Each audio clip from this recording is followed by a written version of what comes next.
Hello guys, welcome to my new video. तो friends, आज से हम लोग स्टार्ट कर रहे हैं एम लक्ष्मीकांत का बुक जो हिंदी मीडियम में है। ठीक है, तो इसको हिंदी मीडियम में हम लोग चैप्टर वाइज आज से इसका रीडिंग स्टार्ट करेंगे और समझेंगे एक एक चैप्टर करके। तो आज हमारा वीडियो का फर्स्ट डे है, तो आज हम लोग स्टार्ट कर रहे हैं चैप्टर 1, ऐतिहासिक पृष्ठभूमि। जो चैप्टर 1 है एम लक्ष्मीकांत बुक का, इंडियन पॉलिटिक्स। ठीक है, तो चलिए हम लोग समझते हैं हिस्टोरिकल बैकग्राउंड जो चैप्टर 1 है उसको। यहाँ पे गाइस काफी मतलब बोल सकते हो मिक्स्ड फॉर्म में। ठीक है, पूरा जो चैप्टर है उसका जिस्ट फॉर्म में आप लोगों को प्रोवाइड किया जा रहा है पीपीटी के। ठीक है, तो काफी इंपॉर्टेंट है और काफी इजी लैंग्वेज में दिया गया है। तो यहाँ पे समझते हैं हम लोग। जैसे कि देखिए, भारत में ब्रिटिश जो है 1600 ईस्वी में ईस्ट इंडिया कंपनी के रूप में व्यापार करने के लिए आई थी। ये तो गाइज आप लोगों ने क्लास 6th 7th में पढ़ाई होगा कि ब्रिटिश ईस्ट इंडिया कंपनी जो थी भारत में व्यापार करने के दृष्टिकोण से आई थी। ठीक है, और इसका नाम था ईस्ट इंडिया कंपनी, जो 1600 ईस्वी में भारत में आई थी। उस समय क्या था कि महारानी एलिजाबेथ प्रथम जो थी, ठीक है, एलिजाबेथ जो महारानी थी उस समय, उसमें उन्होंने मतलब प्रथम चार्टर के द्वारा उन्होंने भारत में व्यापार करने के विस्तृत अधिकार प्राप्त थे। यानी कि जो अंग्रेज आए थे वो प्रथम चार्टर एक्ट के द्वारा उन्हें जो है व्यापार करने का अधिकार प्राप्त था। महारानी एलिजाबेथ ने उनको यह अधिकार दिया।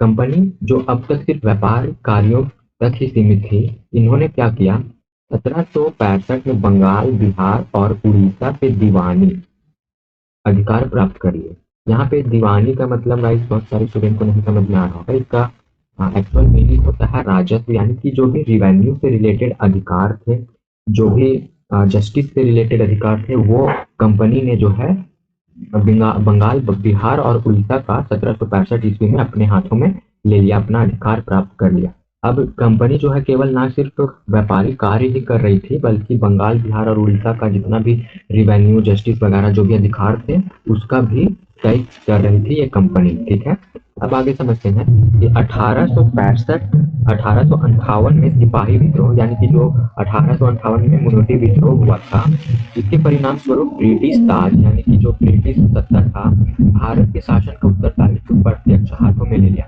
यानी कि क्या हुआ फ्रेंड्स कि 1858 में सिपाहियों में एक विद्रोह हो गया अपने अधिकार के प्रति, अपनी स्वतंत्रता के प्रति।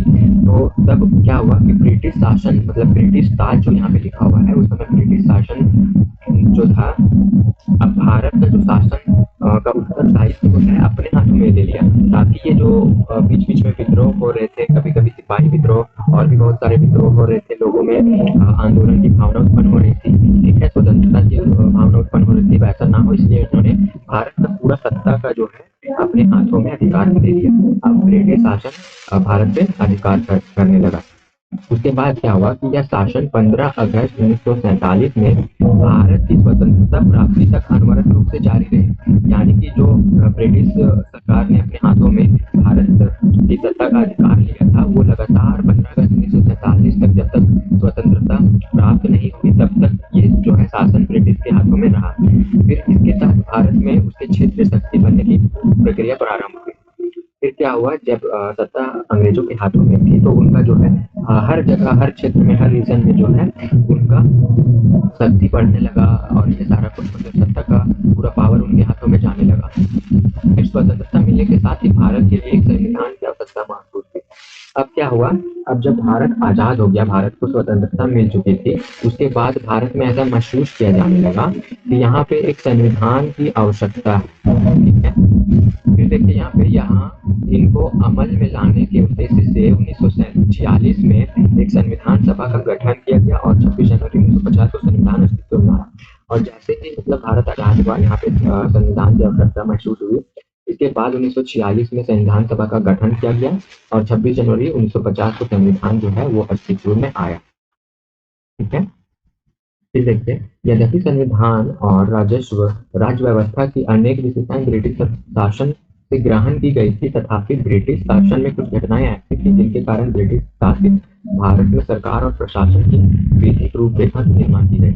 ये जो संविधान बना था फ्रेंड्स, आप लोगों को भी पता होगा कि बहुत सारे देशों से लिया गया है और ये खासतौर पर अंग्रेजी शासन से काफी जो है प्रभावित है। ठीक है, तो यही जो है यहाँ पे बोला जा रहा है।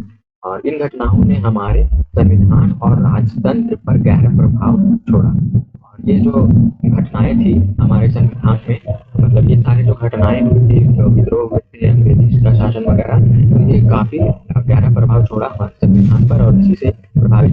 संविधान निर्माण हुआ और संविधान के निर्माण में मदद मिली। अब जो है यहाँ पे देखिए कि उनके बारे में विस्तृत व्याख्या 2 शीर्षकों के अंतर्गत क्रमबद्ध रूप से दी गई है। यानी कि जो घटनाएं चुनौतियां थी, कैसे निर्माण हुआ, उन सारी घटनाओं की व्याख्या हम लोग तो शीर्षकों में कर सकते हैं। जैसे कि पहला जो है कंपनी का शासन, जो 1773 से 1858 तक चला था, और दूसरा जो है वो सम्राट का शासन, यानी कि 1858 से 1947 तक चला था। तो ये जो 2 हेडिंग्स है, इसके अंदर हम लोग पूरे डिटेल में समझ सकते हैं जो भी हिस्टोरिकल बैकग्राउंड है हमारे संविधान का, हमारे कॉन्स्टिट्यूशन के निर्माण में। तो ये जो हेडिंग्स है ये काफी इंपॉर्टेंट है, और इसको डिटेल में हम लोग नेक्स्ट वीडियो में फिर आगे कंटिन्यू करेंगे। तो आई होप आप लोगों को समझ में आया होगा हिस्टोरिकल बैकग्राउंड का जो चैप्टर हुआ है, और इसमें काफी डिटेल में दिया हुआ है। ये सारी पीडीएफ्स मैं अपने टेलीग्राम चैनल पे अवेलेबल करवा दूंगा, वहाँ पे जाकर के आप लोग डाउनलोड कर लीजिएगा। तो मिलते हैं अपने नेक्स्ट वीडियो में। आप चैनल पे नए हैं तो जल्दी से सब्सक्राइब कीजिए, इसी तरह के इन्फॉर्मेटिव वीडियोस आते रहते हैं।